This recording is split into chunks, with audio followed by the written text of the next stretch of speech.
का ग आई? हे घराला जे साण आहे ते कशासाठी असायचं पहिले? ते पहिल्यांदापासून आहे. घरात एवढं घर आहे ना, मग ते अंधार पडत होता ना, हम्म. तर म्हणून ते उजेडासाठी ते साने केलेलं आहे.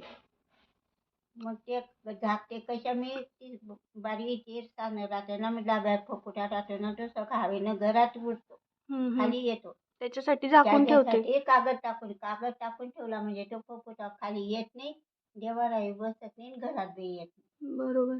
अजून काय काय होतं आधी की त्याच्यामुळे सानं करायचे? काय काय उपयोग व्हायचा याचा? याच्यासाठी उजेड पडल्यासाठी, दुसरं काही ते कधी नसेल. पुऱ्या घरात अंधार राहतो.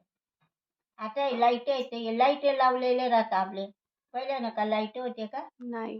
पहिल्यानं चिमण्या कंदील, जसं माझं लग्न झालं तसंच. पहिल्यानं मग ते मातीचे ते ना, बाऱ्या कशासाठी राहायच्या त्या, आपण चूल पेटवला तो धूर घरात फिरून येऊन तो धूर हवेत बाहेर चालला जातो, बारीच्या दारे धाब्यावर चालला जातो, तो घरात धूर होत नाही. धुरानं घर पिंगट पडता भिंती. जेवढा धूर बाहेर निघून जातो ना, तेवढा घरामध्ये हे नाही होत. नाही तर ते घरामध्ये पहिल्यानं त्या हवा बाऱ्या नव्हत्या ना, तो धूर सगळा घरात फिरायचा आणि मग या भिंती आहेत ना, त्याचे पिंगट पडून जायचे. हो का? पहिल्यानं काय सगळ्या मातीच्या भिंती होत्या, हम्म.